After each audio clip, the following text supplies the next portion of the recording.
Bom dia. Senhores conselheiros e conselheiras, senhor procurador, senhora advogada e senhora secretária, verificado o quórum regimental nos termos do artigo 52 do Regulamento Interno do Contencioso Administrativo Tributário, declaro aberta a 48ª sessão virtual de julgamento do ano de 2021. Esclareço que esta sessão se rege pela portaria CONAT 140/2021 e 145/2017. Senhora secretária, primeiro eu vou indagar aos conselheiros se leram a ata da 46ª sessão do dia 17 de agosto de 2021. Se leram e aprovam. Lida e aprovada. Lida e aprovada. Não consta que foi lida e aprovada. Paulinha, Ana Paula, tem resoluções remetidas para serem homologadas? Temos sim, senhor presidente. Só uma pequena correção, a ata que nós estamos aprovando hoje é da 47ª. Sétima, né? Desculpa. Então, vou perguntar novamente, porque é gravado, pessoal. A ata da 47ª sessão do dia 17 de agosto. Vocês leram e aprovaram? Lida e aprovada. Sim. Obrigado. Sim, lida e aprovado. Paulinha, por favor, você pode dizer quais são as resoluções que estão sendo remetidas, que vai ser homologada hoje? Ok, presidente. Foram encaminhadas para aprovação as resoluções referentes aos processos de número 5698, 5699/2017, da lavratura do conselheiro Osmar Celestino, da recorrente Pepsico do Brasil. Também foi enviada para homologação a resolução referente ao processo de número 2357/2013, das lojas americanas, conselheiro Robério Carvalho. Houve alguma manifestação sobre mudança das resoluções? Nenhuma sugestão de alteração, presidente. Então, estão homologadas. Vamos para o nosso processo de hoje. E o primeiro processo hoje, senhores, é um processo de número 10663/2018, auto-infração 1/2017-21361. A recorrente é Forever Living Produtos Brasil Limitada, recorrido de cela de julgamento. Esse auto foi julgado procedente na primeira instância. A assessoria processual tributária se manifesta pelo retorno do processo à instância singular. Com a palavra, o conselheiro relator, doutor Tiago da Silva Bezerra.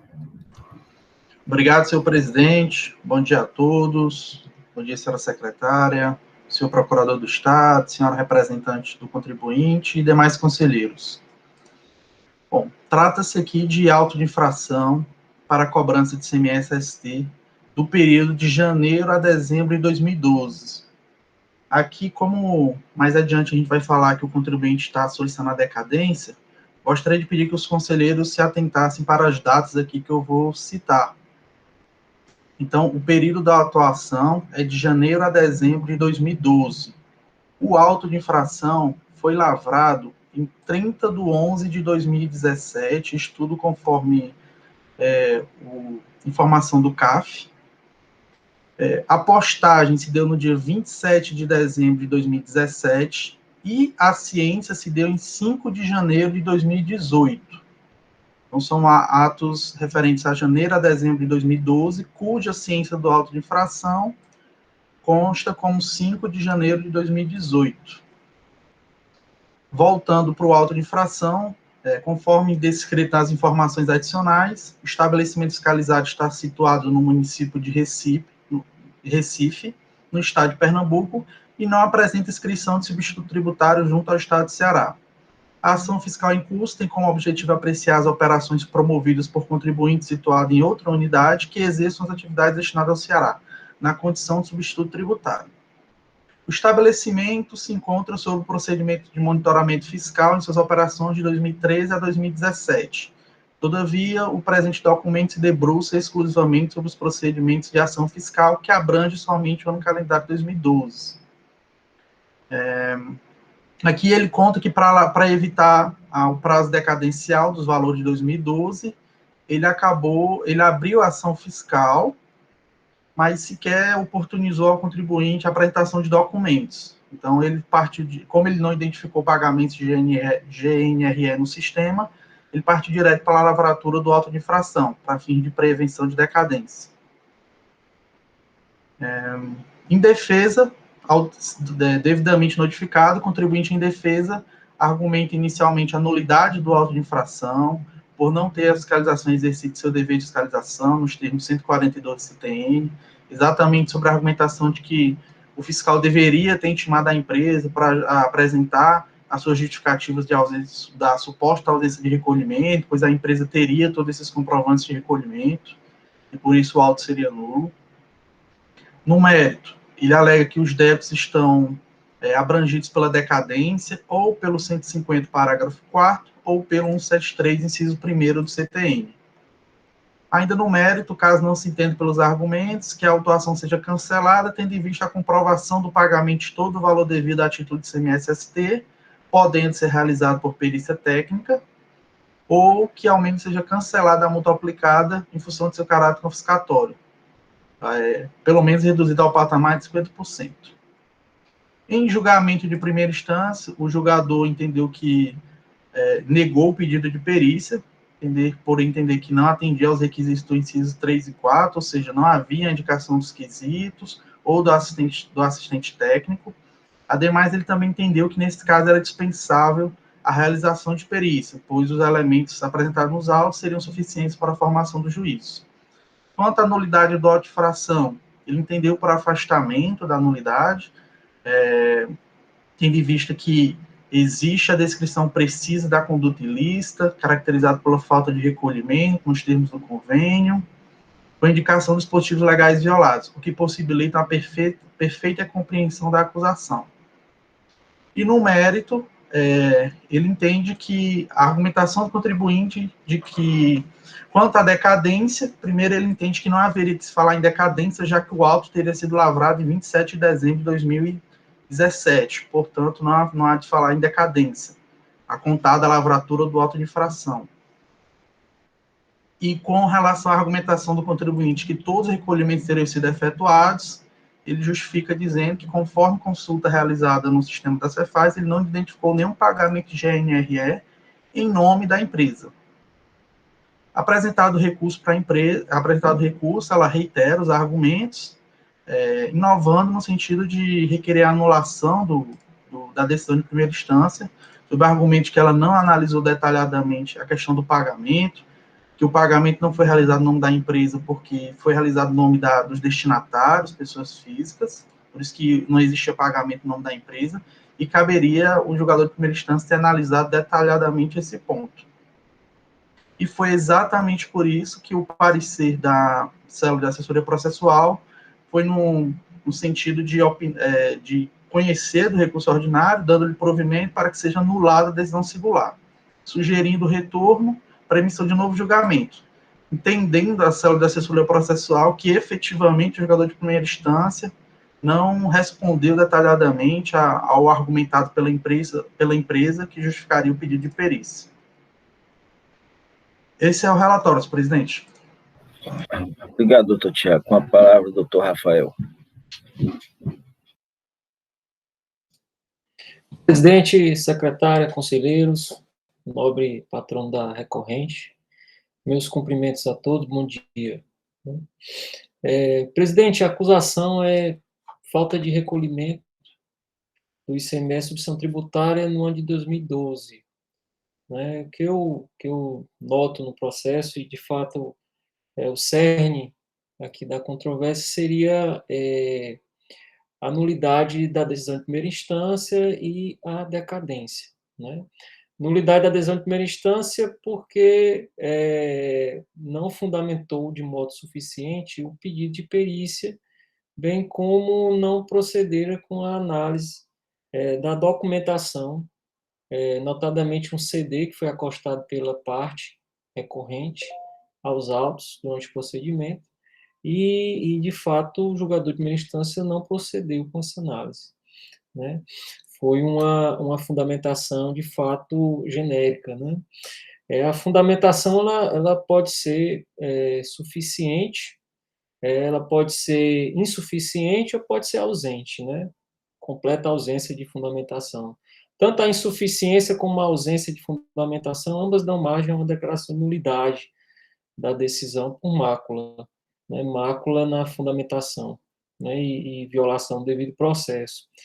No caso desses autos em que houve juntada de documentos em que a parte de fato alega o recolhimento, o pagamento do imposto, e a partir do momento que o julgador de primeira instância promove o afastamento desse pedido com a mera remissão àquilo que já foi dito no auto de infração, de fato, o julgador não promove um julgamento fundamentado de modo suficiente, né?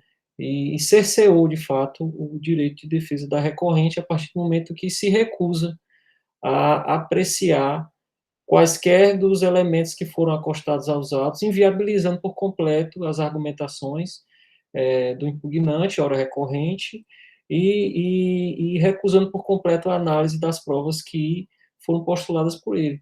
Então, de fato, aqui, que eu noto, é um caso clássico de nulidade mesmo da decisão de primeira instância por cerceamento do direito de defesa, né?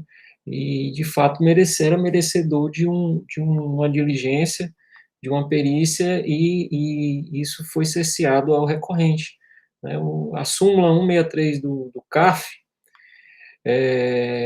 resume muito bem o caso dos autos, que é o indeferimento fundamentado de requerimento de diligência ou perícia não configura cerceamento do direito de defesa.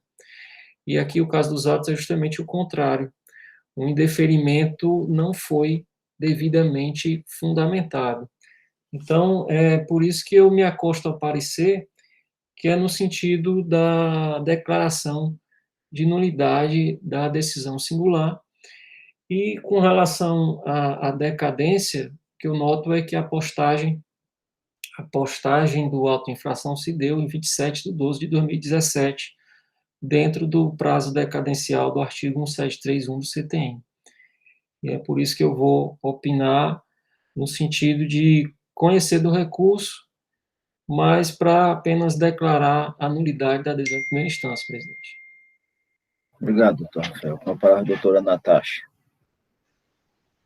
Olá, bom dia. Vocês estão me ouvindo bem? Estamos. Ótimo. Bom dia a todos. Como muito bem relatado já, né, pelo conselheiro relator e pela representação da Fazenda, trata-se de débitos de ICMS-ST, né, de operações de 2012, de mercadorias saídas da filial de Pernambuco, remetidas para revendedores, pessoas físicas, aqui no estado do Ceará. Pois bem, não tenho muito o que dizer em relação a essa nulidade, já que, aparentemente, a representação da Fazenda também já concorda.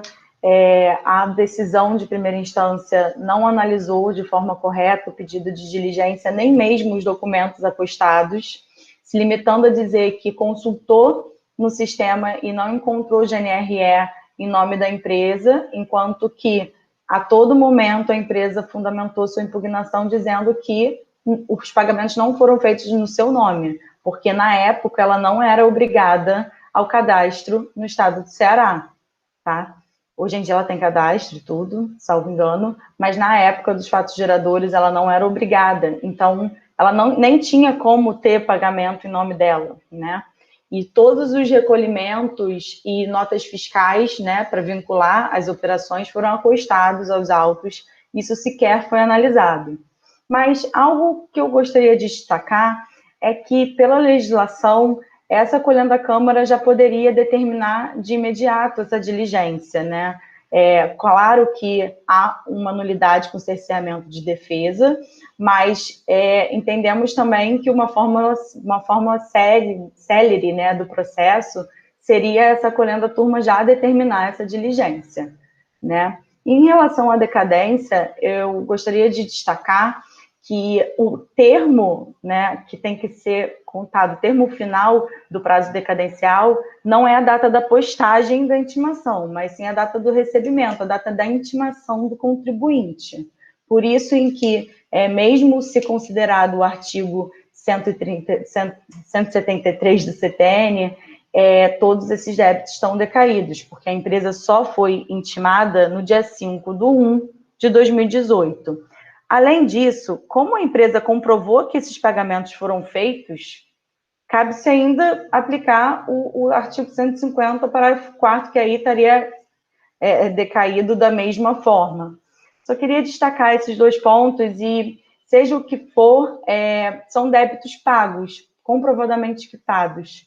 E, então, a gente pede aí, pela improcedência do auto de infração ou pela nulidade da decisão, destacando que há a possibilidade, se assim entender, né, acolhendo a Câmara, da determinação da diligência ser feita neste momento e da decadência, que é clara, né? Muito obrigada, bom dia. Muito obrigado, doutora Natasha.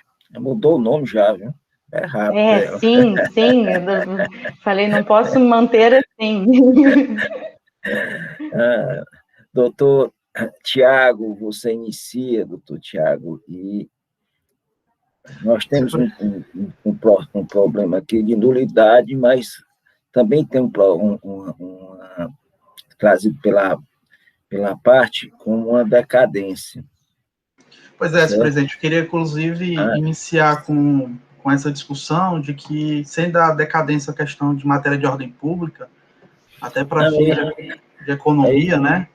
É porque, inclusive, se for declarada a decadência, doutor, extingue o débito, tá certo? Então, nós não teríamos que ter, mesmo havendo nulidade, a gente não precisa declarar. Vou passar para o doutor Tiago e ele vai dar... Vamos iniciar com parte da decadência, e em seguida, se vencido isso aí, nós vamos olhar... A gente não declara se não for acatado, porque aí nós vamos inverter e colocar o julgamento para nulidade, do julgamento singular. Mas vamos primeiro escutar em relação à decadência. Perfeito, senhor presidente. Então, quanto à decadência, a gente sabe que a mesma pode ser definida como a extinção do direito material pelo seu não exercício, fixado em lei. Então, falando que direito tributário, ela traz a extinção do direito detido pela fazenda de efetuar o lançamento tributário em razão de sua inércia. Nesse caso, aqui analisado, não me parece existir dúvida da sua ocorrência, tendo em vista que o marco da contagem de prazo decadencial é a data da ciência do lançamento fiscal pelo sujeito passivo direto. Volto a retratar aqui que são atos referentes a janeiro a dezembro de 2012, cuja ciência, conforme comprovante de recebimento, AR, aviso de recebimento, e própria informação do CAF, se deu em 5 de janeiro de 2018, ou seja, não há discussão quanto à data da ciência do auto de infração. Por esse motivo, senhor presidente, tendo em vista que a ciência ocorreu em 5 de janeiro de 2018, resta configurada a decadência, já que o prazo final para a formalização do crédito seria o dia 31 de dezembro de 2017. Isto já olhando até pelo 173, inciso 1º, que é a forma de contagem mais conservadora. Então, por esse motivo, senhor presidente, eu entendo aqui pelo acolhimento do suscitado pela defesa de decadência do crédito tributário, de todo o crédito tributário. O senhor está facultado aos demais.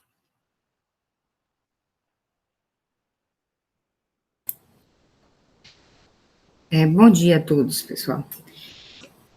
Eu concordo com o conselheiro Tiago, primeiro que já está claro aqui a decadência pelo artigo 150, parágrafo 4º, para meu ver, porque é uma típica infração de falta de recolhimento, né, que para mim é uma situação que se enquadra perfeitamente na regra do artigo 150, parágrafo 4º do CTN, né. Então, assim, o último mês foi dezembro de 2012, o último mês, ele poderia ter lançado em dezembro de 2017, né, assim? Ele poderia ter sido lançado em dezembro. Pelo 750, dezembro de 2016. 16, né? Não, 17, que é janeiro a dezembro de 12. Pelo 173, ele teria até dezembro de 2017. Pelo 173, o que o doutor Tiago está trazendo, e a defesa trouxe, doutor Ivete, mesmo pelo 173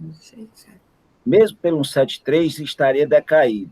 Certo, mas pelo 150, vamos lá. Aí até 2016. Não, até 2017, 2016. presidente, porque é janeiro a 2017. dezembro de 2017.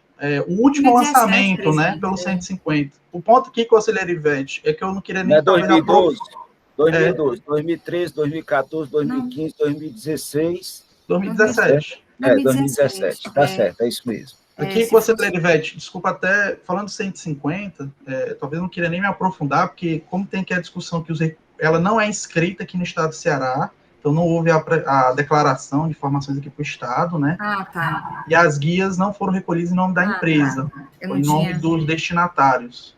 Eu não tinha me detido a esse fato. O fato gerador aí, doutor Ivete, só para ajudar, o fato gerador não é a ideia da entrada no estado, né? Quando não é contribuinte, não é isso, Michel? Não, tá certo, é porque a GNR... o conselheiro Tiago já me localizou. Conselheiro, obrigada aí, viu? É isso mesmo. Eu estava achando que era um contribuinte inscrito, mas o emitente de lá destinou para o estado de Ceará operações de revenda, teria que ser paga operação a operação. Tem razão. Então, pronto, está superada a questão, assim. Mais com relação, para eu ter certeza da contagem só. Pela regra do artigo 1731 do CTN, seria de janeiro a dezembro, iniciaria-se o prazo em janeiro de 2013, né? 2012, isso. Né? De janeiro a dezembro de 2012. Aí, aí começaria-se a contagem do prazo 1 de 2013, né? Isso. Aí, 2014, 2015, 2016, 2017, 2018. Isso. 1º de janeiro de 2018. 1º de janeiro de 2018. Exato. Certo. Então, é porque eu gosto de ter a certeza que às vezes a gente faz as contas e não... Mas você já tinha visto isso, eu estava só querendo me situar mesmo, que parece que quando a sessão é de manhã, aí dá um tempinho assim para a gente se localizar. Mas, assim, é isso mesmo, conselheiro Tiago. Aqui seria enquadrado pela regra do artigo 1731. E eu concordo que, no caso aqui, a gente tem que considerar, assim, como válida, a data da ciência, né? A contagem final do prazo se concretiza com a ciência do contribuinte, pois não tendo a ciência, o lançamento ainda não tem a sua eficácia, né? Então, assim, realmente seria um clássico exemplo de 1731, para mim. Que não exigiria mais uma análise da nulidade ou julgar nulo, né, a primeira instância, uma vez que já dá para, né, a gente decidir aqui a questão preliminar, né? Só isso, conselheiro, só para ratificar e tentar fazer doutora Dalcília, uma conclusão, tá bom? Obrigado, doutora Ivete. Doutora Dalcília, por favor. Eu gostaria me parece que a questão aqui é entender se a decadência ainda pelo 731, se o lançamento está constituído no auto ou se está constituído com a ciência, né, com prazo decadencial, para o fisco lançar. Se esse ato de lançar depende ou não da ciência do contribuinte. E eu queria aqui indagar ao procurador, se ele está acompanhando as decisões do CAF, como é que o CAF está tratando essa questão da ciência para fins de decadência? Gostaria de ouvir, se o senhor presidente me permite. Eu estou buscando aqui também o entendimento do CAF, porque durante um bom tempo tivemos um entendimento aqui no CONAT de que, e aí era pela data do lançamento, né, e a postagem, que a ciência aí já depende mais dos Correios do que do fisco, né, mas o fisco, como o procurador falou, ele postou dentro do prazo, o AR. E aí, aí houve um período aqui no CONAT que houve divergências, alguns foram pelo lançamento, ou pela data do auto de infração, que teria que ser dentro dos 5 dias, e aí eu não sei atualmente, me parece que a tendência aí pela data da ciência, né? E aí eu queria só também ouvir um pouco a Procuradoria em relação ao posicionamento no CAF, e também eu estou pesquisando aqui para poder me posicionar em relação a esse tema, senhor presidente. Ok, Dalcília. O doutor Rafael, por favor. Presidente, sobre esse tema eu não tenho conhecimento da jurisprudência do CAF, mas com relação a esse ponto eu não verifiquei. Ok. Se Vamos eu escutar a puder, Natasha. sim, Doutora Natasha. pelo que a gente pesquisou, tá?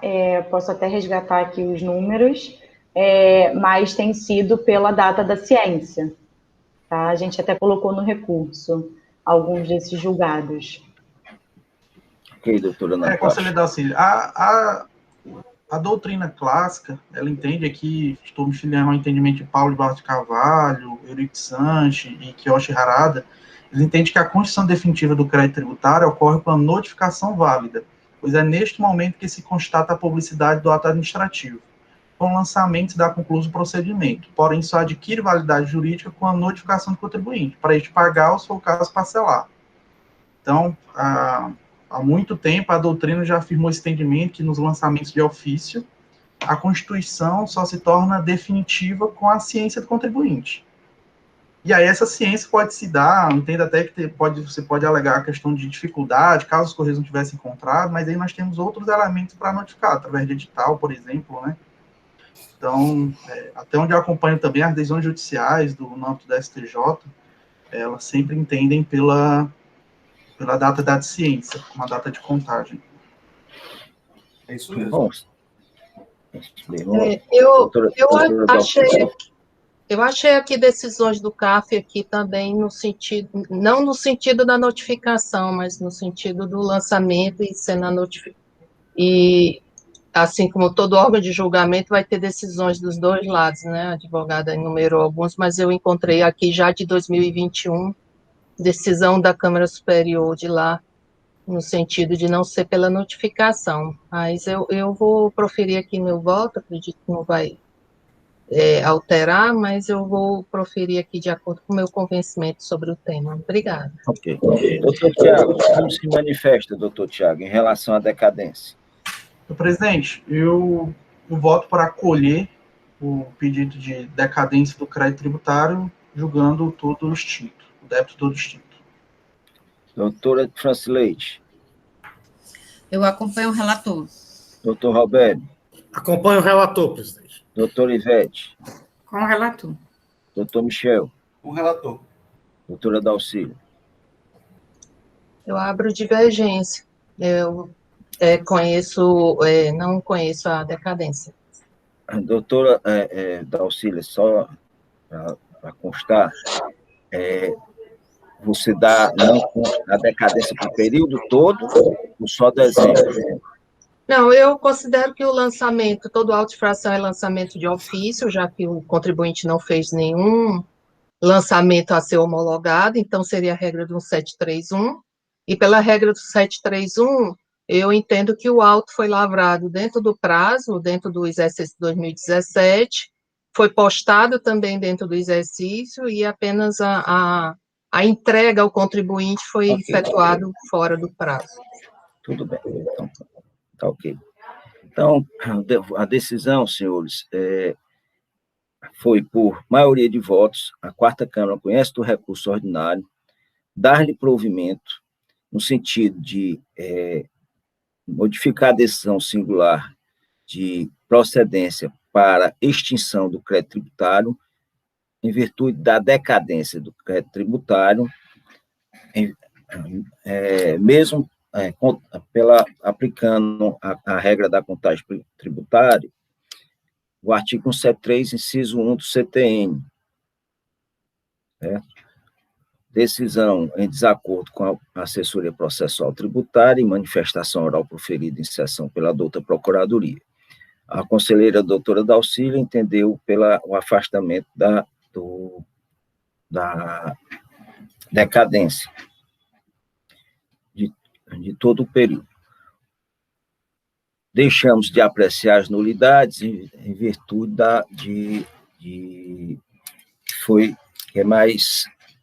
em virtude da decisão da Câmara pela extinção. Doutora Natasha, concluímos nosso julgamento. Se a senhora quiser permanecer com a gente, será uma honra.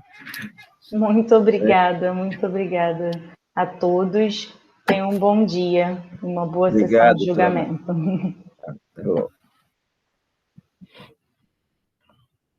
Senhores, nós temos 3 processos hoje da relatoria do Dr. Roberto. E, pelo que eu vi, são 3, 2 de omissão de entrada e 1 de omissão de saída, não é isso, doutor Roberto? Exato, presidente. A pergunta que eu lhe faço ao doutor Rafael, se tem condições de a gente julgar esses autos em conjunto. Se trata de levantamento de estoque. Os conselheiros deram a lida também. Doutor Roberto, o que é que diz? Sim, presidente. Doutor Rafael. Presidente, tem 2 de omissão de entrada e 1 de omissão de saída. Né? Bota os 2 de omissão de entrada e julga em conjunto os 2 de omissão de entrada e depois de omissão de saída. O que é que você acha, doutor Rafael? Pelo que eu vi, um é de mercadoria sujeita a ST e o outro de normal. É isso, doutor Michel? É isso, doutora Ivete? Um é só multa isolada e o outro é cobrança de principal. Mas o levantamento de estoque parece que é um só. Eu não tenho... Confere aí a ação fiscal, doutor Roberto. Presidente, os pedidos são um só. Ela vai que relatando os 2 primeiros, o terceiro sai bem rápido também. É porque quando é a mesma ação, doutor, a omissão de entrada e a omissão de saída, SLE. Tem muita... Dá para julgar em conjunto, dá para julgar. Então, vamos lá. É só perguntando, porque perguntar aos conselheiros também se concordam. Sim. Doutor Michel, doutora Dalcília, doutora Francileite, doutora Ivete, doutor Tiago. Então, se puderem, não quero que deixe de se apreciar nenhum dos elementos contidos na defesa, mas eu acho que é celeridade com qualidade, né? Vamos fazer como o procurador disse, o doutor Roberto, tem alguma coisa... Relate os autos, por favor, para a gente ver. Você começa... Deixa eu dizer quais são os autos, para a gente...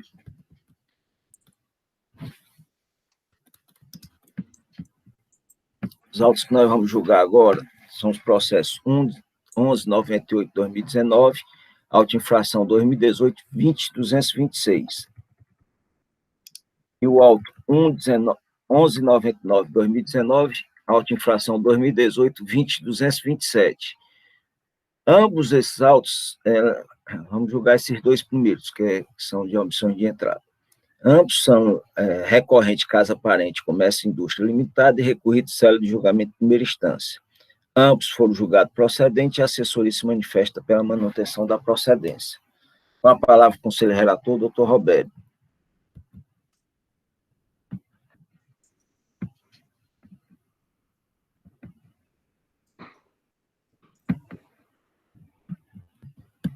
Doutor Roberto, está sem áudio.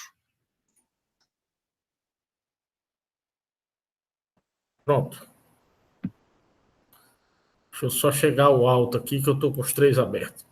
Verso o presente auto de infração de folhas 2 sobre a aquisição de mercadoria sem documento fiscal, omissão de entradas. Através do levantamento de estoque de mercadoria, constatou-se a omissão de entradas de mercadoria sujeitas ao regime de substituição tributária. Do auto 20.227, presidente, é regime normal. Em informações complementares, o auditor... Regime normal só tem multa, não é isso? Em informações complementares, o auditor da Cefaz informa que, em atendimento ao mandado de ação fiscal 2018 e termo de início de fiscalização 2018-118-16, desenvolveu a atividade de auditoria plena junto ao contribuinte Casa Parente Comércio e Indústria Limitada, relativa ao período 1º de 2014 a 31 de 12 de 2014, oportunidade em que intimou a autuada a apresentar os arquivos eletrônicos de documentação fiscal para prosseguimento da auditoria fiscal. Que após a análise dos arquivos eletrônicos enviados pelo contribuinte e pelo laboratório fiscal da Cefaz, efetuou o levantamento quantitativo de estoques de mercadorias do período já citado, 1º de 2014 a 31 de 2015, em que constatou omissão de entradas de produtos sujeitos à substituição tributária, conforme resultado do arquivo CD, tal que tem a infração é a omissão de entradas em 2014 e 2015, a base de cálculo somada é 99.999,88, ICMS 16.998,12, multa 29.926,92. Através do termo de infração 2018-13896, apresentou o resultado dos levantamentos fiscais e intimou o contribuinte a sanar divergências suscitadas ou efetuar possíveis junções de produtos. Destacou o agente do fisco que excluiu dos levantamentos os produtos de uso de consumo, ativo imobilizado, amostras e provadores, e que foi verificada a ocorrência de entradas desacobertadas de documentos fiscais em desacordo com o que dispõe a legislação estadual.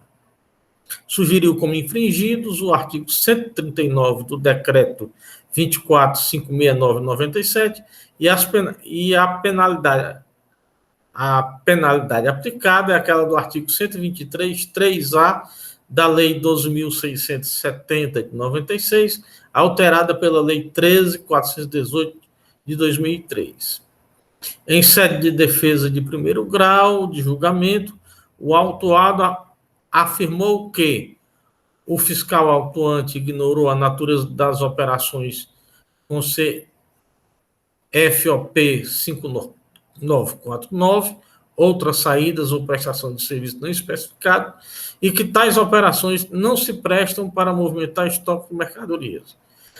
Tal fato, se considerado pelo fisco, ensejaria a improcedência da autuação, que a multa aplicada possui caráter confiscatório. Pediu, por fim, a improcedência ou a realização de perícia, caso o julgador entenda que as provas apresentadas não são suficientes para comprovar o alegado. Em primeiro grau, a ação fiscal foi julgada procedente e o autuado intimado a recolher aos cofres públicos a importância de 46.995 ou, em igual tempo, recorrer ao CONAT, né? E resignada com a decisão exarada, em primeiro grau, a empresa autuada interpôs recurso ordinário, em que pleiteia nulidade do auto de infração por não ter sido atendida sua solicitação de realização de perícia contábil nos termos do artigo 97 da Lei 15.614, fato que, na sua opinião, enseja o saciamento do direito de defesa. No mérito, requer improcedência do auto de infração por referir-se a operações enquadradas no CFOP 5949, ou seja, material publicitário, material para provador e etc., produtos que não se sujeitam à venda nem à tributação de imposto estadual, não se constituindo sua saída fato gerador de ICMS.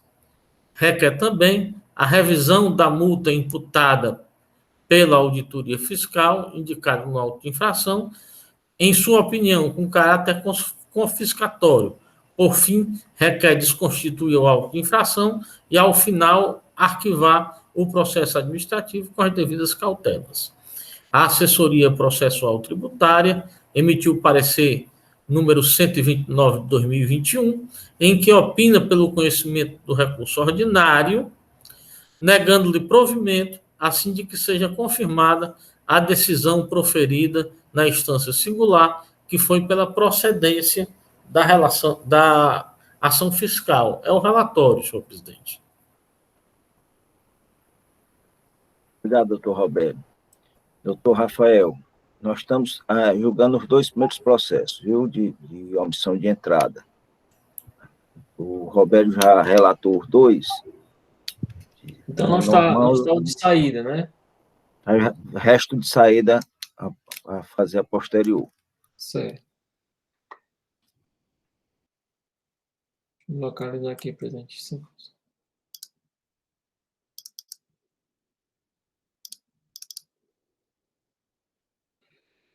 Presidente, secretária, conselheiros, os 2 autos de infração, acusação de omissão de entradas. Um foi com a cobrança do ICMS-ST nas entradas e o outro apenas de tributação normal, em que foi cobrado a multa isolada, presidente.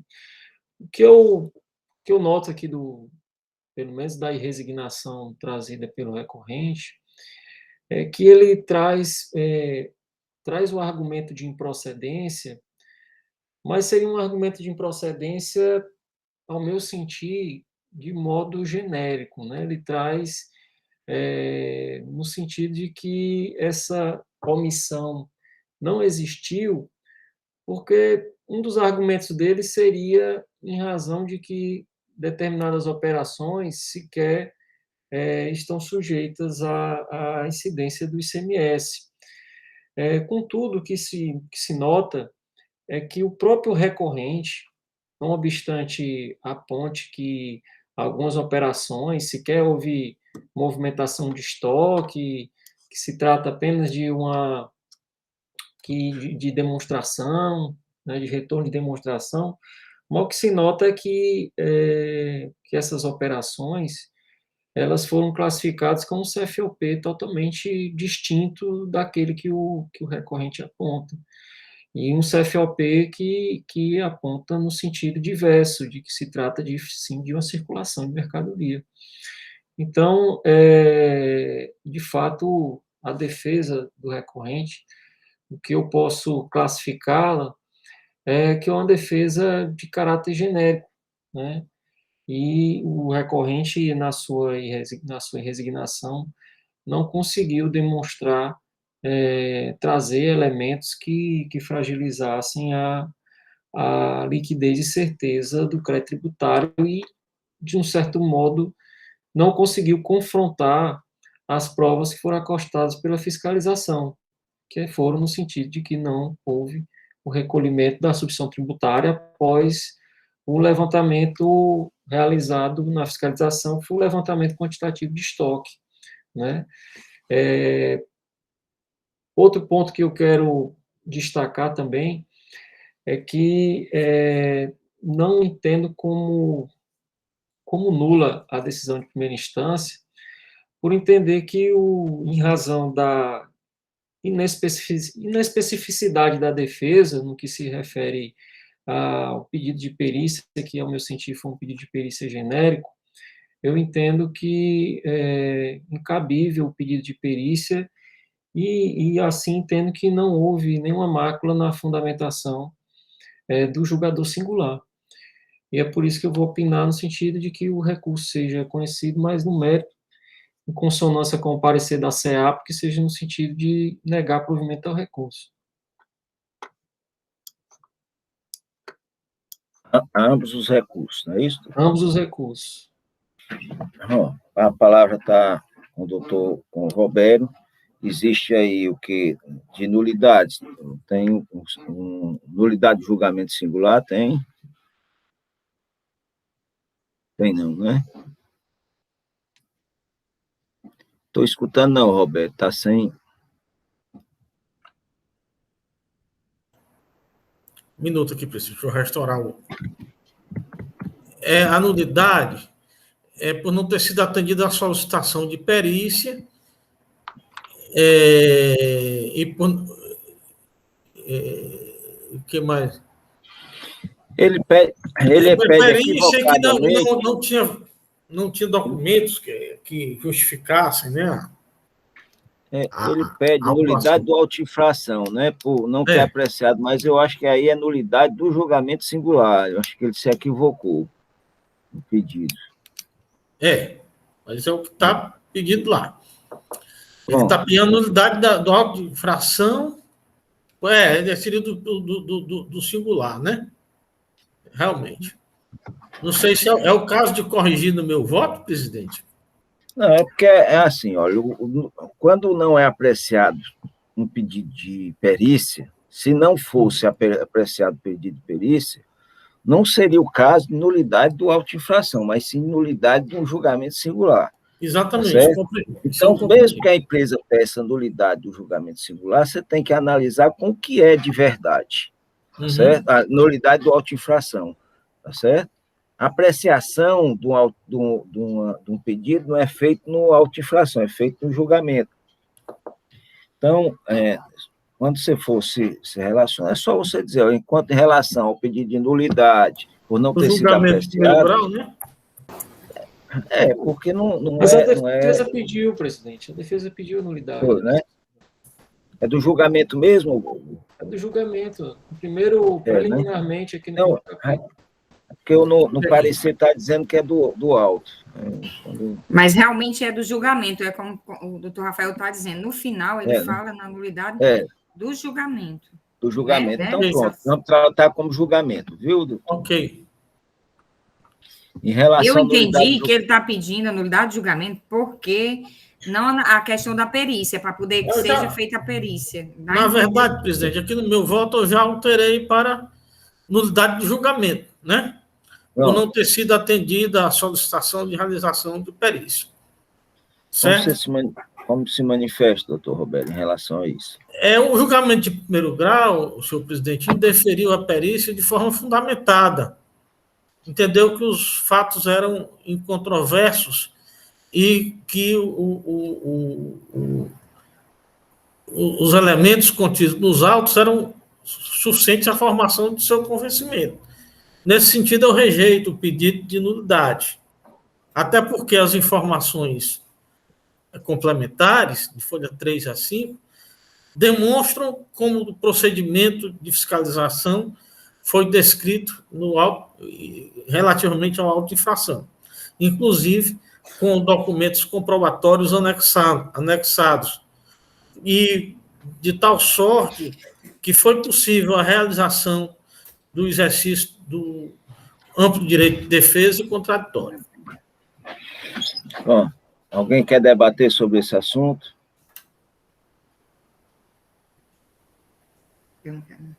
Não, então vamos lá. O doutor Roberto se manifestou pelo indeferimento do pedido de nulidade de julgamento singular, entendendo que o julgador singular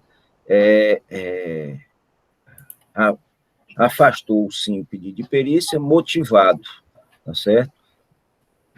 E havendo motivado, não há o que falar em nulidade do julgamento singular. Esse foi o posicionamento do doutor Roberto. Como se manifesta, depois do Roberto, o doutor Ivete. Com o relator, presidente. Doutor Michel. Com o relator. Serve por 2 autos. Doutora Dalcília. Com o relator. Doutor Tiago. Com o relator. Doutora Francileide. Com o relator. Bom, por unanimidade de votos, a 4ª Câmara afasta a nulidade suscitada do julgamento singular por não ter deferido o pedido de perícia, entendem que foi indeferido com motivação. O julgador indeferiu com motivação, razão de não haver nulidade, tá, do julgamento singular. O que é que tem mais, doutor Roberto?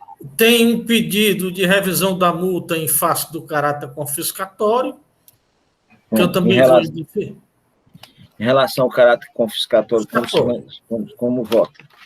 Também pelo indeferimento, senhor presidente, porque não cabe a esse órgão colegiado apreciar a constitucionalidade das leis ou o caráter de legalidade das leis.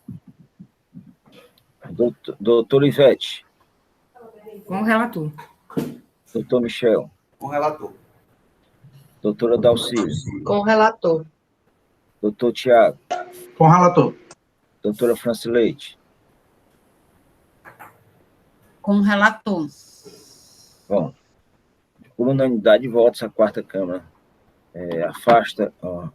rejeita o argumento do caráter confiscatório da multa, por entender que não cabe a este Conselho afastar a norma sob fundamento de inconstitucionalidade, conforme o artigo 48, parágrafo 2º da Lei 15.614 de 2014. Nos resta agora, doutor... Antes do mérito, presidente, ainda tem um pedido de perícia. Como se manifesta em relação ao pedido de perícia, doutor? Em sede de recurso, eu entendo que é genérico, por isso eu nego, presidente. 97.1. Doutora Ivete, como se manifesta? Com o relator. Doutor Michel. Com o relator. Doutora Dalcília. Com o relator. Doutor Tiago. Com o relator. Doutora Francileite. Com o relator. Então, em relação aos pedidos de perícia de ambos os processos, foi rejeitada por unanimidade de votos. Entendem os senhores conselheiros que foi formulado de forma genérica, conforme artigo 97, inciso 1 da Lei 15.614 de 2014. Nos resta o mérito, doutor Roberto. Pronto. No mérito, presidente... Não tem mais outra coisa, não tem mais nada tem aqui, não, né? mas eu acho que já é mérito. Então, a revisão da multa, trocar a penalidade. Já é mérito, não é isso? Mérito sim, é mérito. Uhum. No mérito, senhor presidente, eu vou conhecer o recurso ordinário para negar-lhe provimento, confirmando a decisão de primeira instância, que foi pela procedência da ação fiscal. Para ambos os processos, é isso? Presidente, Pois não. Diga, tem doutor. só uma questão no mérito que eu acho que talvez seria bom só a gente analisar, não estou dizendo nem que ele tem razão. Ele fala de uma operação com CFOP, aí será que não seria bom a gente discutir um pouco, para não dizer que não foi analisado essa questão? Não sei. É uma pergunta. Eu vi, tem uma questão de mérito, senhores, que a empresa traz, certo? E que, ao parecer, até refuta, né? Que é em relação ao CFOP 5949, não é isso, doutor Ivete? Exatamente. E 5912 também. Quer debater sobre esse assunto um pouco, a doutora Ivete colocou, vamos, antes de passar para a decisão, porque, doutora Ivete, pode-se debater, mas quando for para a decisão, tá certo? Tem que se, eu acho que não precisa se falar da não é para constar no voto, não é isso. Na resolução, mas é importante que conste mesmo essa discussão. O debate, né? Para não dizer que teve CCA do direito de defesa em relação a essa questão, né? A minha preocupação é só essa. Senhor presidente, foi analisado do meu voto. Posso... Por favor, doutor Roberto, analise em relação ao que a empresa está questionando, por favor, para os conselheiros entenderem seu voto. O auditor fiscal diz que verifica que os documentos que possuem CFOP 2949, outras saídas ou prestação de serviços não especificados, não tratam de mercadorias de publicidade ou para mostruário, mas de mercadoria comercializadas pelo contribuinte em quantidade que não corresponde a mostruário. Ressaltou ainda que o CFOP 5912, que trata da remessa para mostruário, remessa de mercadoria ou bens para demonstração, não é o indicado pelo impugnante. A autuação demonstra que a infração praticada pela empresa atuada, demonstra na autuação que o levantamento unitário das mercadorias foi com base nas informações fiscais transmitidas pelo contribuinte via escrituração fiscal EFD, conforme isso tudo está nas informações complementares do auto. Razão porque eu votei no mérito da maneira que votei. Doutora Ivete, tem alguma dúvida? Ficou alguma coisa em dúvida? Querem debater mais alguma coisa sobre isso aí? Esse CFOP, para quem é bom conhecedor do CFOP, né? 59,49, né? Ele outras saídas. Outras saídas, né? 59,49. Que o agente fiscal... Pode dizer, Pedro. Outras saídas não... mercadorias não... Como se fosse para outras saídas não identificadas, como mais para prestação de serviço, né, Michel? São operações que não têm assim, um CFOP específico. E aí se utiliza esse como sendo um CFOP, né, residual. Certo. Mas, pelo que eu entendi, o agente fiscal considerou porque, na verdade, apesar de ter CFOP, mas as operações estavam acobertavam quantidades significativas, né, de saída, né? Isso. Foi isso que eu entendi. Então, assim, pelo que o agente fiscal disse, a recorrente não trouxe aos autos a prova de que se tratava realmente de operações que não se sujeitavam à incidência, né, do ICMS. Então, a realidade dita pelo auditor, para mim, aqui está prevalecendo em função de não ter a recorrente ter trazido elementos para provar que aquilo ali não havia circulação efetiva de mercadoria, né? Pelo menos é o que eu estou concluindo. Eu registrei para debate só para poder, né, a gente dizer que não falou do assunto, né? Doutora Dalcília. Sobre esse tópico do CFOP, eu observo que na julgamento singular, a julgadora colocou até uma planilha, ela fez um espelho aqui, a página 2 do julgamento, que seria do processo equivalente à página 44, 45, em que ela diz que a empresa argumenta esse CFOP 5949, que não se prestariam a movimentar o estoque, e tal fato não teria sido considerado pelo fisco. Mas aí ela responde dizendo que verificou, analisou as planilhas de entrada e saída e constatou o CFOP 2949, outras saídas, tratam de mercadorias comercializadas e que a quantidade deve ser, sim, considerada pelo fisco na movimentação dos estoques. Aí ela coloca aqui um espelho em que ela destaca aqui numa seta três operações com CFOP. Agora, eu não sei se esse CFOP 2949 foi um erro. Outras entradas.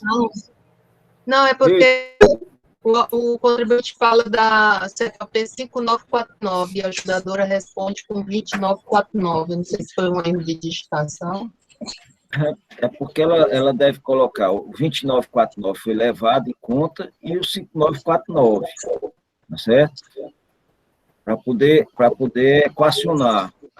Na planilha aparece os dois aqui, eu consigo visualizar os dois na planilha que ela colocou no julgamento. O 2949 e o 5949.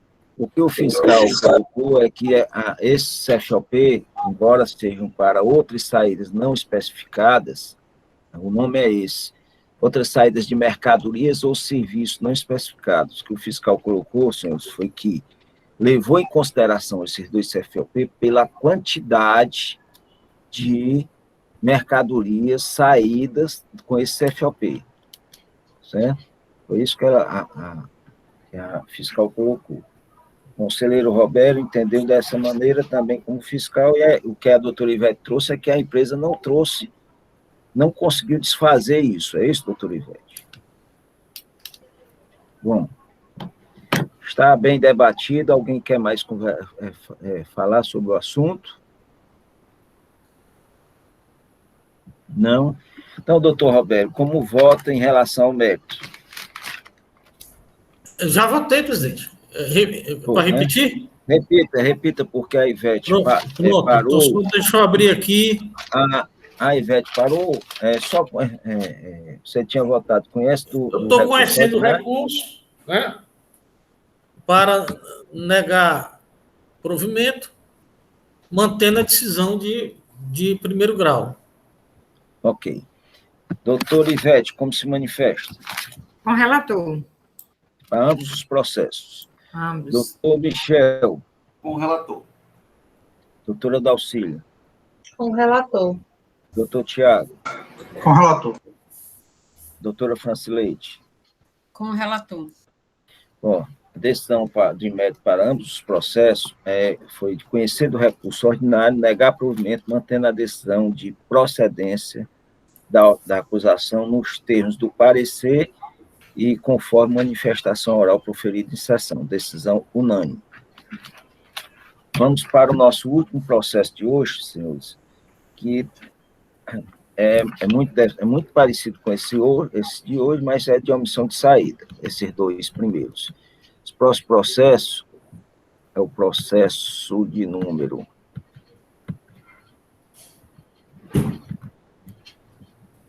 Só um minutinho.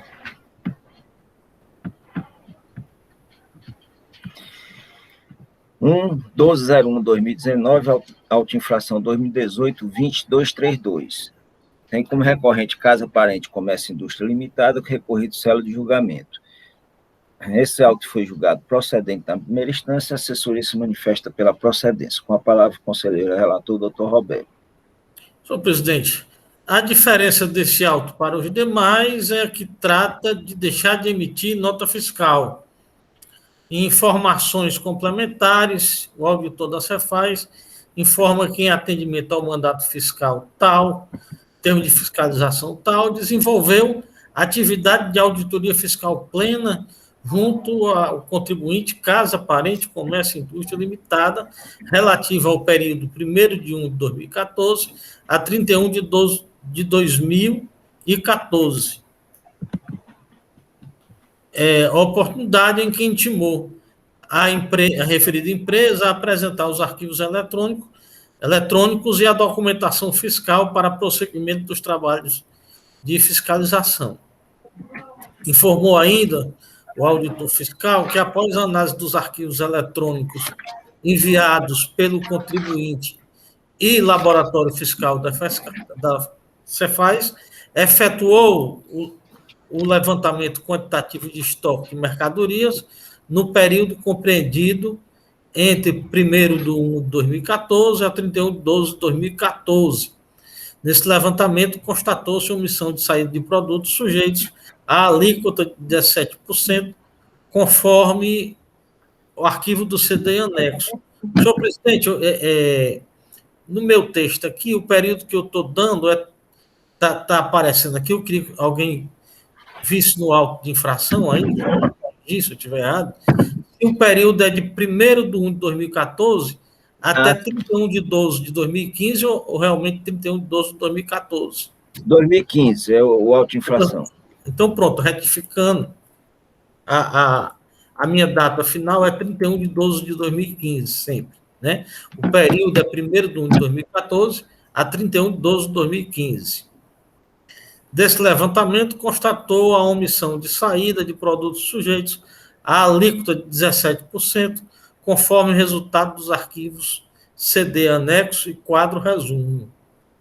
Isso implicou numa multa de R$ 82.316, ICMS de R$ 48.664, a base de cálculo R$ 274.387,06. O auditor da Cefaz sugeriu como infringidos os artigos 127 e 176-A do decreto 24.569 de 97 e as penalidades a penalidade aplicada é a contida no artigo 123, 3b, item 1 da Lei 12.670 de 96, alterada pela Lei 13.418 de 2003. Em defesa de primeiro grau, o recorrente afirmou que o levantamento diário do estoque conduziu erroneamente à lavratura do auto de infração, que o levantamento fiscal possui indevidamente mercadorias sujeitas à substituição tributária, que a multa aplicada possui caráter confiscatório, pede, por fim, a improcedência ou a realização de perícia, caso o julgador entenda que as provas apresentadas não sejam suficientes para comprovar o alegado. Em primeiro grau, a ação fiscal foi julgada procedente e o autuado intimado a recorrer aos cofres da Fazenda Pública a importância de R$ 128.960,06. E resignada com a decisão de primeiro grau, a empresa autuada interpôs recurso ordinário em que pleiteia nulidade do auto de infração por não ter sido atendida sua solicitação de realização de perícia contábil nos termos do artigo 97 da Lei 15.614 de 2014, fato que, na sua opinião, enseja o cerceamento do seu direito de defesa. Requer a improcedência de auto de infração por ter sido levantamento quantitativo na modalidade mensal ou em período superior, ao invés de diário, que foi um procedimento equivocado do auditor fiscal, visto que, desse modo, não se chegaria a uma constatação acertada de omissão de entrada ou saída. Argumenta que, à época da infração, é possível que tenha sido emitido um documento fiscal de venda e a entrada da nota fiscal correlata registrada dias depois, e tão somente por esse motivo tenha se constatada a suposta omissão de entrada ou saída, mas que, sem margem de erro, não houve prejuízo na arrecadação do tributo correspondente. Diz ainda em sede de recurso que o levantamento, como foi feito, analisou apenas a movimentação diária da recorrente, sem considerar as peculiaridades da operação da empresa revelada na impugnação que foi ofertada em tempo hábil. Por fim, requer a revisão da multa imputada pela auditoria fiscal para a prevista na 123.8d da Lei 12.670. Argue caráter confiscatório da multa imputada e, por fim, requer desconstituir o auto de infração para, ao final, arquivar o processo administrativo. A assessoria processual tributária emitiu o parecer número 128 de 2021, em que opina pelo conhecimento do recurso ordinário, negando-lhe provimento, a fim de que seja mantida a decisão proferida na instância singular, que foi pela procedência do auto de infração. Esse é o relato, senhor presidente. Obrigado, Roberto. A palavra do doutor Rafael. Presidente, renovando os cumprimentos a todos, acusação aqui de omissão de saída, a empresa foi acusada de deixar de emitir documento fiscal nos anos de 2014 e 2015, né, omissão de saídas, por meio do sistema de levantamento de estoque. Primeiro ponto que a empresa traz, e ao meu sentir também genérico, tal como foi nos dois primeiros autos de infração, é que a empresa tenta levantar dúvidas, né? Só que, ao meu sentir, são dúvidas que não são razoáveis de serem admitidas. Por quê? Porque a primeira dúvida que a empresa tenta levantar é justamente tentar fragilizar o levantamento fiscal sob a acusação de que foi realizado um levantamento quantitativo diário, né? Essa é a primeira tese trazida pela recorrente. Ocorre que o levantamento não foi realizado de modo diário, né? Esse é o primeiro ponto, né? E uma outra questão que a recorrente traz, né, sobre essa suposta divergência da chegada da mercadoria, da emissão da nota, que isso poderia gerar uma divergência, justamente pautado no levantamento diário, mas o que se nota aqui é que o levantamento foi feito de modo global, né, modo anual. Então, de fato, as dúvidas que a recorrente tenta trazer, elas realmente são destituídas de respaldo e não guardam qualquer consonância com o próprio levantamento fiscal que foi realizado, né? Outra questão que foi trazida pela recorrente no sentido de postular pelo reenquadramento da penalidade. Segundo ela, a infração cometida por ela se enquadraria como outras faltas. Só que já é entendimento desse contencioso que, diante da existência da penalidade específica, presidente, não se aplica a penalidade subsidiária do artigo 123.8d, ou seja, um soldado de reserva, quando não há um enquadramento jurídico em nenhuma das outras penalidades, se recorre a esse dispositivo legal, que não é o caso. Não é o caso porque a infração cometida, de fato, se enquadra na penalidade de omissão de saídas.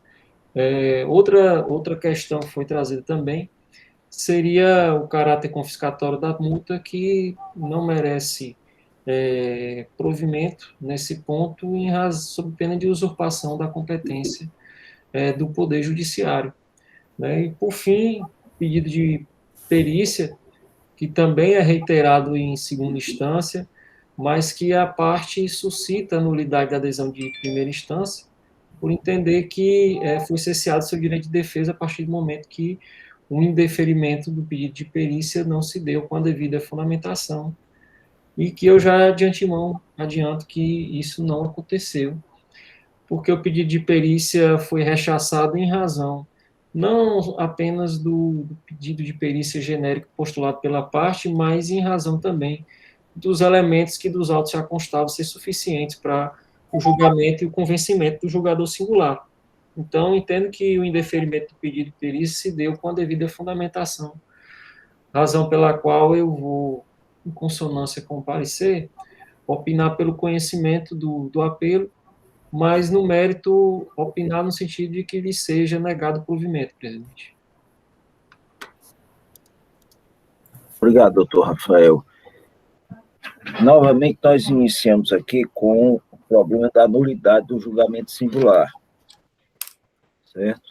E aí eu vou passar para o Roberto, em seguida está facultado aos demais. Doutor Roberto, em relação a essa nulidade... Deixa eu só me situar aqui no mundo, presidente, do voto. Pronto. Quanto à nulidade, senhor presidente, aderindo às considerações do procurador do Estado, em primeiro grau, o pedido de perícia ele foi indeferido em virtude do recorrente não ter apresentado nenhuma divergência ou indicado qualquer motivo que justificasse essa perícia. Então, eu indefiro por genérico. Obrigado, doutor Roberto. Alguém quer debater sobre o assunto? Aliás, presidente, eu acho que me expressei mal, né? Eu vou negar eu fui julgar o pedido de perícia lá embaixo, eu estou recusando o pedido de nulidade, porque a decisão lá que negou a perícia foi justificada, né? É isso que eu estou dizendo. Foi motivada. Foi motivada. Ok. Alguém quer debater sobre o assunto? Não. O doutor Roberto votou pelo afastamento da nulidade do julgamento singular, entendendo que a negação, o indeferimento do pedido de perícia feito pelo julgador singular foi motivado na decisão. Portanto, não havendo nenhuma nulidade do julgamento. A doutora Ivete vota de que maneira, doutora? Voto com o relator. Doutor Michel. Com o relator. Doutora Dalcílio. Com o relator. Doutor Tiago. Com o relator. Doutora Francileite. Com o relator. Por unanimidade de votos, foi afastado o pedido de nulidade do julgamento singular por não ter, sob o argumento de não ter sido motivado. Entende os senhores conselheiros que a decisão foi motivada. O indeferimento do pedido de perícia foi motivado pelo julgador singular. O próximo passo, doutor, é em relação a... O que tem mais aí, para a gente poder...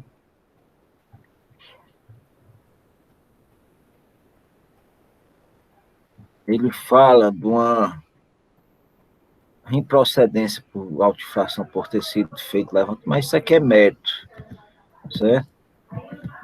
Só tem um reenquadramento, né? Tem o pedido de reenquadramento e tem um mérito propriamente dito. Não estou lhe escutando, doutor Roberto. Doutor Roberto, não estou lhe escutando.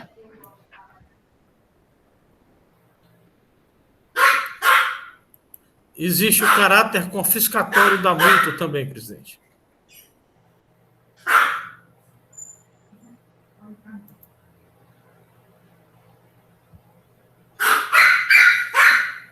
Só um minutinho aqui, presidente, que eu vou fechar aqui a porta por conta do Carrefour.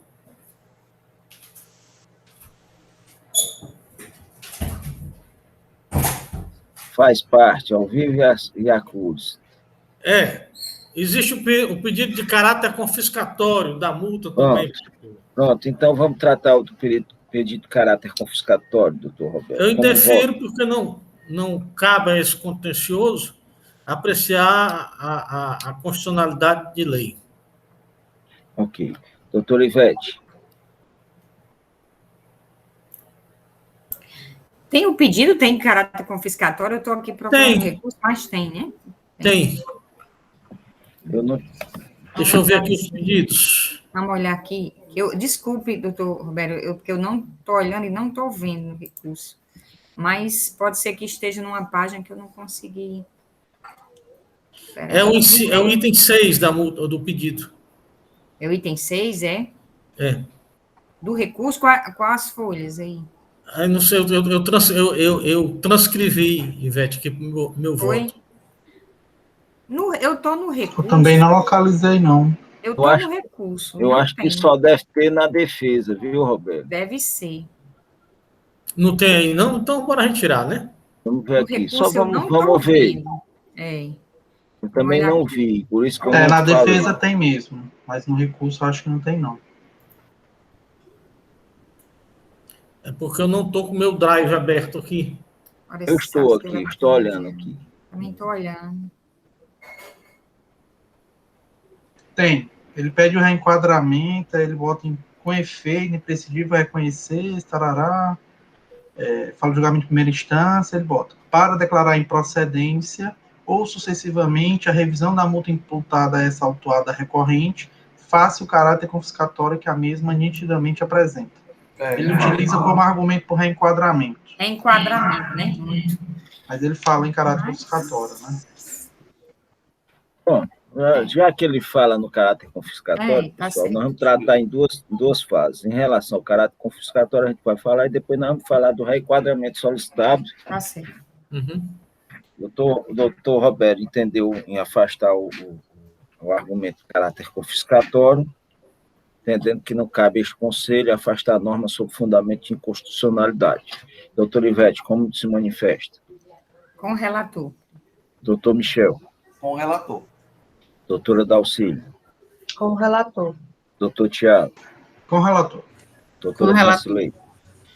Por unanimidade, votos afastar do argumento da multa confiscatória, entender os senhores conselheiros que não cabe a este Conselho a afastar normas sob fundamento de inconstitucionalidade, conforme artigo 48, parágrafo 2º da Lei 15.614 de 2014. Bom, senhores, tem uma solicitação também, tem solicitação de perícia? Tem um pedido de perícia que eu estou indeferindo por ser genérico. Bom, pedido de perícia se manifesta pelo indeferimento por ter sido formulado de forma genérica. Doutora Ivete, como se manifesta? Com o relator. Doutor Michel? Com o relator. Doutora Dalcílio? Com o relator. Doutor Tiago? Com o relator. Doutora Francileite? Com o relator. Por unanimidade de votos, a quarta Câmara indefere o pedido de perícia, entendendo que foi formulado de forma genérica, conforme artigo 97, inciso 1, da Lei 15.614 de 2014. Nos resta, pessoal, um pedido de reenquadramento, tá certo? de mérito, propriamente dito, tá certo? Eu acho que a gente pode fazer em conjunto, certo? Como ele está pedindo por um reenquadramento de mérito, nós vamos dizer, olha, certo, procedente, improcedente, parcial ou parcial procedente pelo reenquadramento. E aí a gente já coloca tudo e já termina o mérito. O que é que vocês acham? Pode ser desse jeito? Então vamos lá, senhores. Doutor Roberto. Presidente,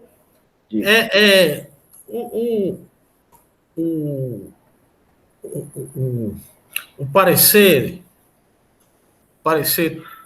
tributário que consta dos autos, da maior qualidade, como costuma ser o trabalho da assessoria processual tributária aqui do CONAT, sempre muito bom e nos serve de orientação. Lá eu acho que há um equívocozinho lá que eu queria que o senhor analisasse a relevância. É porque quando ele faz o pedido de revisão da multa, lá a assessoria processual tributária entende que é o 123.3, a linha B, item 2. Eu acho que esse item 2 não existe. Eu acho que foi um erro de digitação dele lá. Isso tem alguma relevância para meu voto? Doutor Roberto, é porque a legislação não tem relevância, não. A legislação houve uma alteração na omissão de saída em 2017, foi isso, doutor Michel? Foi. Nos ajude. E alguns julgadores acham que pode alterar isso aí.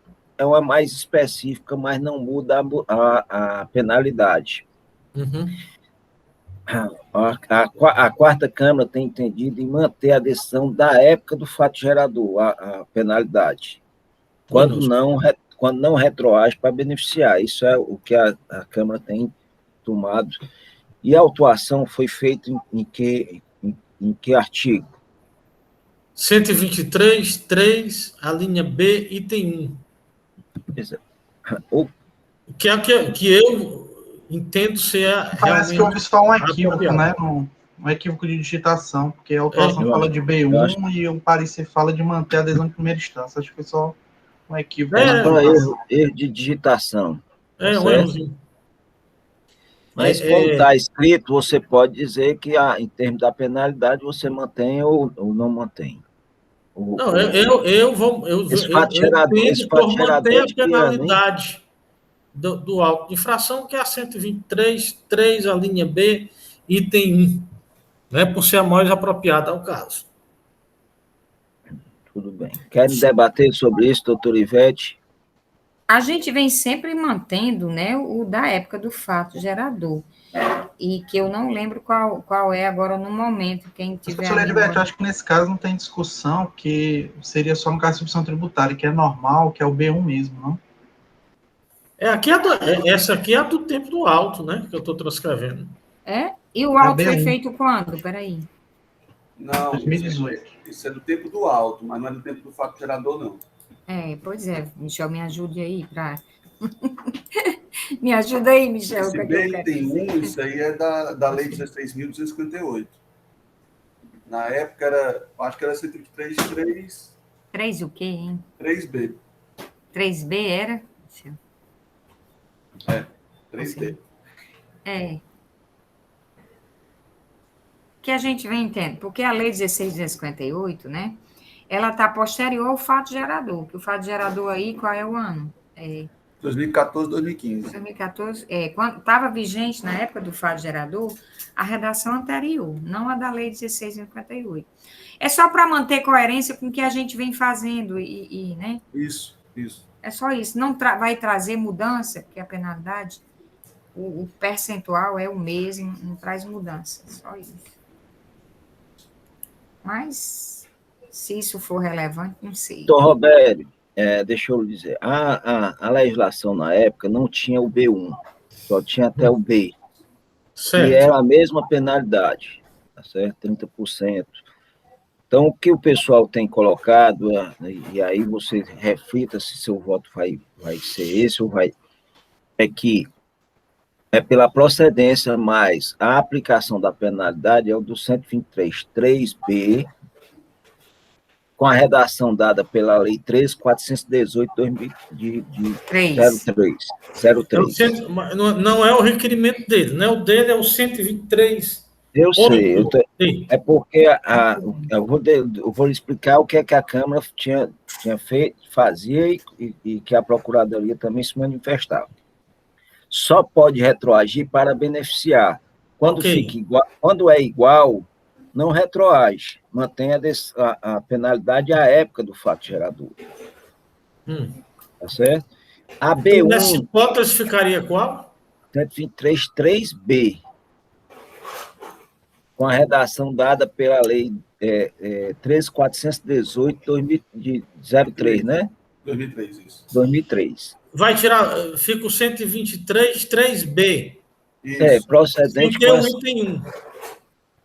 Sem ser o item 1, que é a redação dada à época do fato gerador.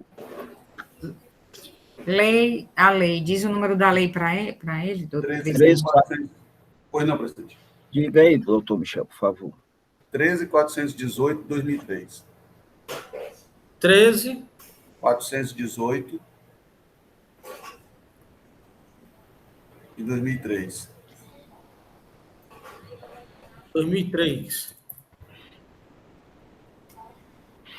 Mas outro ponto que ele está preocupado, que o conselheiro Roberto está preocupado, presidente, é que ele pediu um reenquadramento, né? E por isso que ele está... Eu quero que ele se manifeste pelo reenquadramento, porque a empresa pede pelo 3D.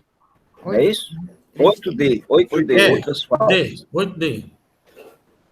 Então, eu vou...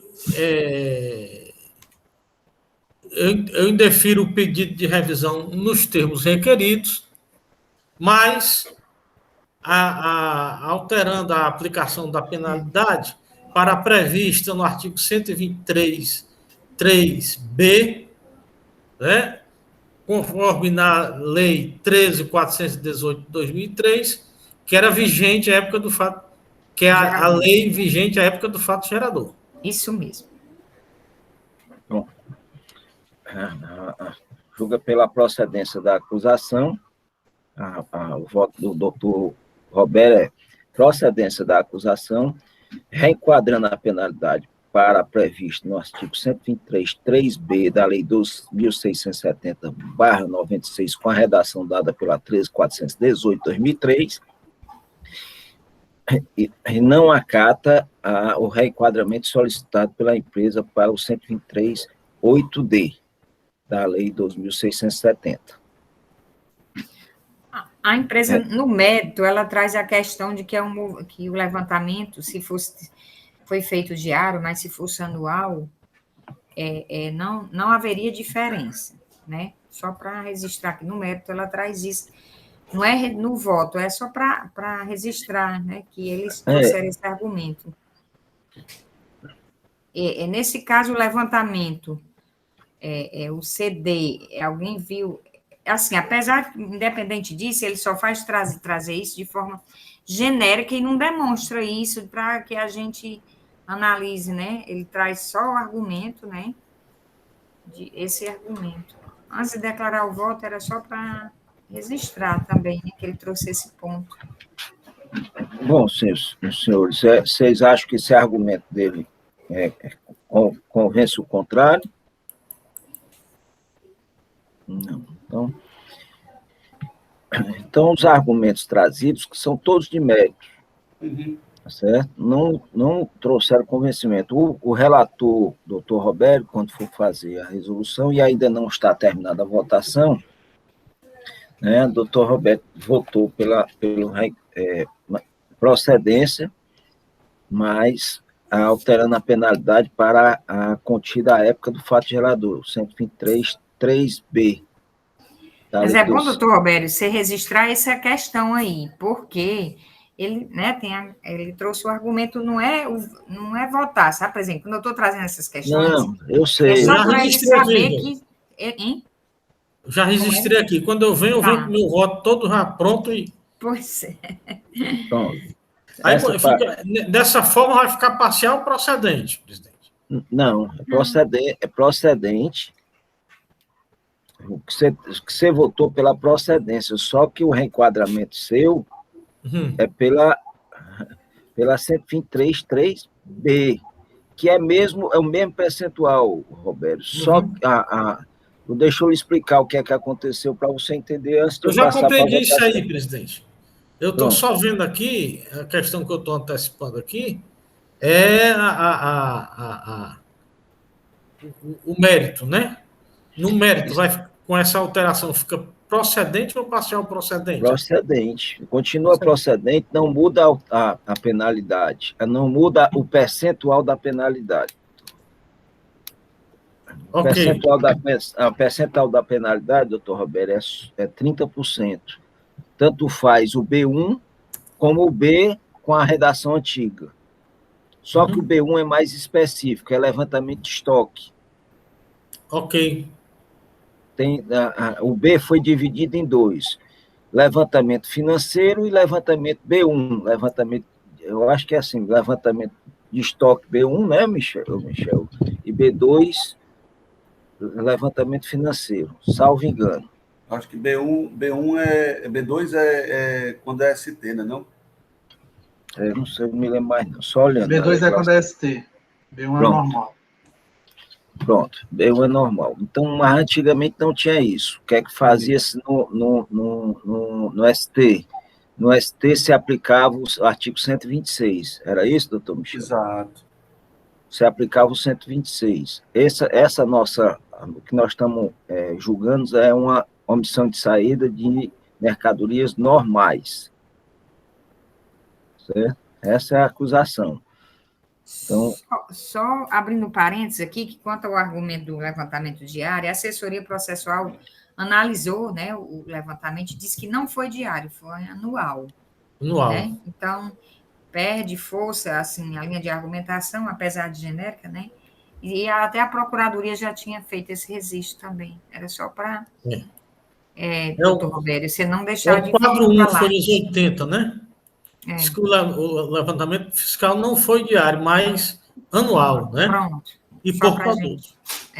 Só para você registrar esse fundamento aí, tá bom? Bom, vamos dar continuidade. Como vota, doutor Ivete? Voto com o relator.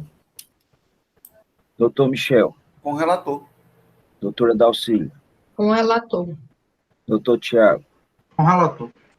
Doutora Francileite? Com o relator. Bom, então, em mérito, senhor, a quarta Câmara conhece do recurso ordinário, nega provimento, mantendo a decisão de procedência, entretanto, alterando a penalidade para contida no artigo 123, 3b da Lei 12.670, com a nova redação dada pela 16.258/2017. Ressalta-se que os conselheiros também indeferiram o pedido de reenquadramento da penalidade com o artigo 123, 8d da Lei 12.670, requerido pela defesa. Decisão de acordo com o parecer da Célula de Assessoria Processual Tributária. Aliás, eu quero escutar o doutor Rafael em relação ao reenquadramento para a penalidade da época. Doutor Rafael. No caso, reenquadramento para a lei vigente ao tempo do fato gerador, em razão de não haver retroatividade por não beneficiar, não é isso? Nós temos os precedentes dessa Câmara, que é no sentido de que uma penalidade, a redação da penalidade só retroage se for para trazer vantagem ou benefício, e no caso dos autos não houve nenhum benefício, razão pela qual não há de se falar em retroatividade. Concorda, né? Então, decisão de acordo com a manifestação oral proferida em sessão pela douta Procuradoria. Doutora Ana Paula. Presidente, a alteração, a nova redação dada pela Lei 13.418 ou 16.258? Não é a 16.258, não, é a 13.418/2003, com a redação da época. Ok, penalidade é a mesma, viu, Paulinho? Não muda nada, não. É só que não tenha o subitem.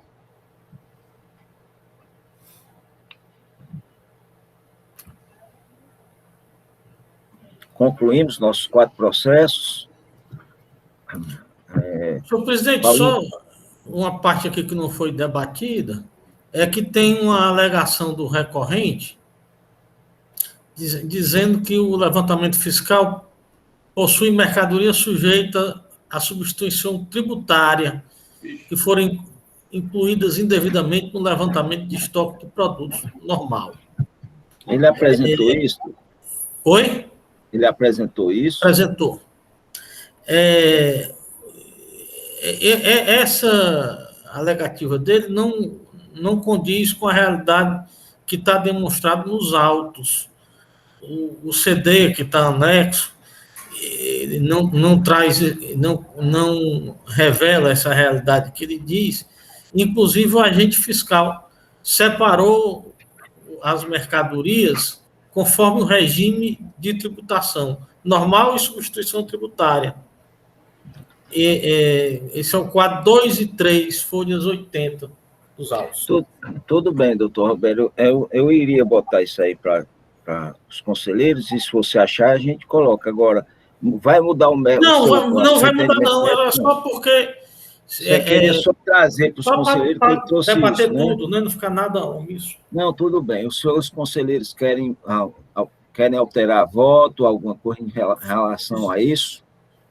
Já foi declarada, né, a Eu votação, sei, né? eu sei, mas como o conselheiro relator trouxe um argumento, e a gente busca sempre a verdade, né? E mesmo sendo declarado, a gente poderia, se os conselheiros assim tendessem, a maioria, tá certo? Nós não iríamos cercear o direito de defesa da empresa.